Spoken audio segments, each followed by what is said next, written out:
क्या गरीब लोगों को रियायत देने की ज़रूरत है? क्या गरीब लोगों को 100, 200 या 250 यूनिट पर महीने फ्री देने की ज़रूरत है? अस्सलाम वालेकुम नाजरीन, बिजली के स्मार्ट मीटर्स लग रहे हैं आजकल श्रीनगर में और बहुत तेज़ी के साथ।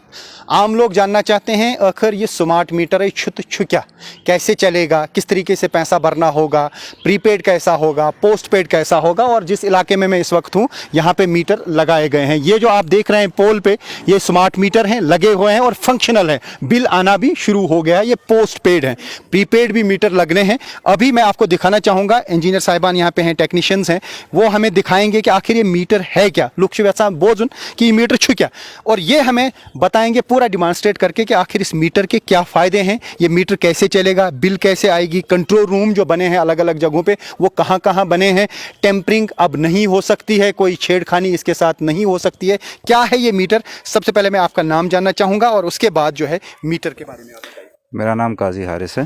हारिस साहब बताइए, क्या है ये, लोगों को डर क्यों है?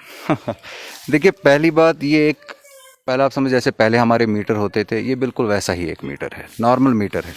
अब इसमें फ़र्क क्या है, इस मीटर में एक्स्ट्रा क्या है कि ये अपने पास डेटा नहीं रखता है। जैसे पहले हमारे मीटर, दिखाइए क्या है।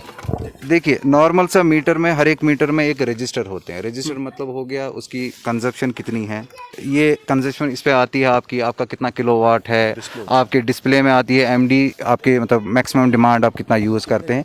मगर वो क्या था, वो मीटर अपने पास वो चीज़ें रखता था, तो एक अलग से एक मैनुअल, एक स्टाफ को वहाँ जाना पड़ता था कि ताकि वो सारा रीडिंग उठाए और फिर एंट्री करे अपने सब डिवीजन ऑफिस में। उसकी वजह से काफ़ी सारी मैनुअल एरर होने के चांसेस होते थे, या कभी कभार कंज्यूमर बोलता सर जी मेरा इतना लोड नहीं है, मेरी बिजली की बिल ज़्यादा आ गई है। तो इस मीटर की वसादत से हमारे को एक चीज़ होगी कि पहले चीज़ है, इसमें एक निक कार्ड लगा होता है। उस निक कार्ड के थ्रू ये जो डेटा, जो भी इसके पास डेटा होगा, चाहे कि घर वाला कितना लोड उसके पास कितना है, कि उसके पास 2 किलोवाट लोड है, 4 किलोवाट लोड है, 6 किलोवाट, 8 किलोवाट लोड, कब कब लोड डाला वो भी कब लोड डाला, हर आधे घंटे के बाद उसकी रीडिंग हमारे पास आएगी। लोड में कह सकता हूँ, एक गीज़र अगर आपके पास है तो that mean it's equal to 2 kilowatt, तो वही उसको हम लोड कहते हैं। तो ये आ जाएगा, ये डेटा एक लोकल हमारा कलेक्टर लगा होता है, उसके थ्रू ये डेटा हमारे डेटा सेंटर में जा, अलग अलग एरियाज में लगे, अलग अलग एरियाज में। आप कलेक्टर बोलते हैं उसको हम कलेक्टर होता है जो कलेक्ट करे, जो लेता है, वो उधर से डेटा आपके हेड एंड सिस्टम में जाता है। Head and small control room, जिसे स्मॉल कंट्रोल रूम आप कह सकते हैं। अब कंज्यूमर को इससे क्या है, सबसे पहली चीज़ है, कंज्यूमर ये देख सकता है कि किस टाइम पे, जैसे पीक लोड आप होते हैं सर्दियों में 8:30, 9, 10 बजे आपका लोड बहुत ज़्यादा होता है, तो उसको ये पता होना चाहिए कि क्या वो कहता है मनुष्य से ज़्यादा नहीं क्या है। मैं अपने घर की बात करूँगा, मैं खुद कहता है मैं जला, मगर जब हम देखते हैं प्रैक्टिकली हमारे 4-4 गीज़र लगे होते हैं, ये लग, तो कंज्यूमर अवेयर हो जाएगा इस चीज़ से कि भैया एक्चुअली मैं यूज़ क्या करता हूँ और जो मेरी बिल आती है मैं उसको कम कैसे करूँ। वो इस यूजेज को जब वो एनालाइज करेगा एनालिटिक्स के थ्रू पे, जो उसको मोबाइल ऐप में हम प्रोवाइड करेंगे, तो वो अपनी जो ये रीडिंग होगी, जो बिजली का इस्तेमाल करेगा घर वाला या कमर्शियल यूज़ के लिए, तो उसमें का जो डाटा है वो मोबाइल फ़ोन की ऐप पे भी आएगा। यानी जो आपके कंट्रोल रूम में डाटा आता है वो उसके मोबाइल फ़ोन की ऐप पे भी आएगा कंज्यूमर नंबर के जरिए। बिल्कुल सही बात है, वो अपनी यूजेज दे सकता है, उसमें उसका लोड क्या है सारा वो देख सकता है। तसदुक साहब भी हमारे साथ हैं, ये AEE हैं इस एरिया के। हमें बताइए अभी क्या प्रोग्रेस है और क्या हम ये कहें कि बहुत जल्द आप ये सारा काम मुकम्मल करने? हाँ, इंशाल्लाह हो रहा है, बहुत तेज़ी से हो रहा है। जैसा कि हारिस साहब ने बोला, अभी हमारे इस एरिया में 7 फीडर्स, 11K फीडर्स हम कवर कर रहे हैं, तो अराउंड 2600 मीटर्स, 2600 मीटर्स लग चुके हैं, कनेक्ट हो चुके हैं और वो कम्युनिकेट भी कर रहे हैं हमारे डेटा सेंटर के साथ। तो बिलिंग उससे आना शुरू हो? हाँ, दिसंबर मंथ में हमने ऑलमोस्ट 1500 कंज्यूमर्स की बिल्स जो है इशू की हैं, थ्रू स्मार्ट मीटर्स ही हुई हैं। तो अब इसमें सबसे बड़ा फ़ायदा यही है हमारा, जैसा कि हारिस साहब ने भी बोला, कि जो ह्यूमन एरर्स होते थे, जब महीने के एंड पे हमारा मीटर रीडर जाता था मीटर रीडिंग लेने के लिए, तो किसी टाइम वहाँ पे जो है, किसी टाइम बिजली नहीं होती है या किसी टाइम मीटर का डिस्प्ले जो है वो इनविजिबल हो जाता है, तो इस सब में किसी टाइम। दूसरा इसमें यह भी है, मैं कहना चाहूँगा कि अब लाइनमैन को पोल पे नहीं चढ़ना है मीटर की रीडिंग लाने के लिए। हर बार जो ह्यूमन एफर्ट है वो कम हो जाएगा, टेक्नोलॉजी का इस्तेमाल होगा।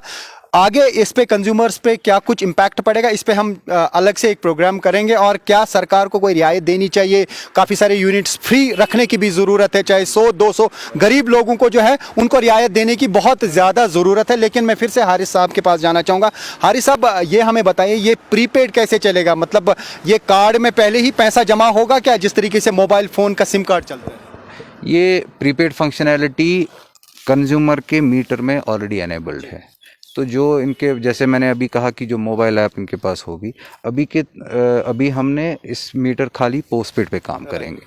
तो आगे जाके जब भी प्रीपेड की फंक्शनैलिटी हम चाहेंगे कि कंज्यूमर दस्तियाब करना चाहेंगे या नहीं करना चाहेंगे, तो उसके बाद वो नॉर्मली एक रिचार्ज के थ्रू पे, जैसे आप अपने BSNL वगैरह जैसे भी आप रिचार्ज करते हैं, और जो भी उनकी यूनिट प्राइस रहती है उसके हिसाब से वो डिडक्ट होता जाएगा। यानी जिस तरीके से हम प्रीपेड कार्ड जो है मोबाइल फ़ोन का, वो उसमें पैसा डालते हैं, फिर उसका जो ख़त्म हो जाता है डाटा या उसका जो पीरियड ख़त्म हो जाता है, पैसा ख़त्म हो जाता है, फिर से उसको रिचार्ज करना पड़ता है। लेकिन वहाँ पे या तो एक दिन पहले हमें एक अलार्म मिलता है या 2 दिन या 3 दिन पहले बताया जा रहा है कि इस दिन आपका जो है पैसा ख़त्म होने वाला है, रिचार्ज ख़त्म होने वाला है। यहाँ पे भी 48 आवर्स पहले ही एक बीप आएगा, एक अलार्म आएगा कि भाई आपका पैसा ख़त्म होने वाला है, आप इसको अगर चाहते हैं तो फिर से रिचार्ज कीजिए, नहीं तो बिजली की सप्लाई ऑटोमेटिकली कट हो जाएगी। तो क्या हम ये भी कहें कि अगर कोई पैसा नहीं भरता है, फीस नहीं भरता है, तो उसका मीटर जो है आप कंट्रोल रूम में बैठ के या जो कलेक्टर यानी सेंटर जो छोटा सा है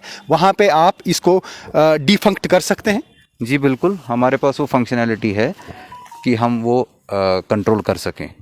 तो मगर एज ऑफ नाउ हमारे पास जो फंक्शनैलिटी इसमें है वो पोस्टपेड की फंक्शनैलिटी ही एनेबल है हमारे मीटर्स में, कि जैसे आप महीने के एंड में यूज़ करेंगे, जो भी आपकी बिल आएगी आप वो फिर डिपार्टमेंट में भर के अपनी बिजली यूज़ कर सकते हैं। बिजली का मिसयूज़ भी रुक सकता है, तो उसका मतलब यह है कि एक टाइम आएगा कि 24 घंटे बिजली मिल सकती है अगर हर जगह पे स्मार्ट मीटर लगे। बिल्कुल।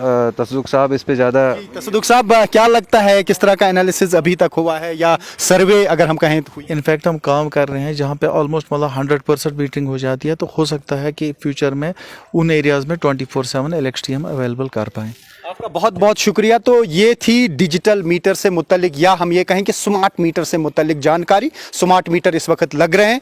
एक और डिबेट ज़रूर होगा इस पे कि क्या गरीब लोगों को रियायत देने की ज़रूरत है, क्या गरीब लोगों को 100, 200 या 250 यूनिट पर महीने फ्री देने की ज़रूरत है या नहीं है। ये एक अलग डिबेट होगा इस पे ज़रूर, लेकिन सरकार इस पे फैसला ले सकती है। अगर सरकार चाहे तो गरीब लोगों को रियायत देने की भी ज़रूरत है। काफ़ी सारे लोग जो हैं जो बिलो पॉवर्टी लाइन है, जो 100 रुपये भी महीने का नहीं दे सकते हैं या रिलीफ पे अपनी ज़िंदगी बसर करते हैं, उनको बिजली के कम से कम 200-300 यूनिट्स जो है वो फ्री देने की ज़रूरत है।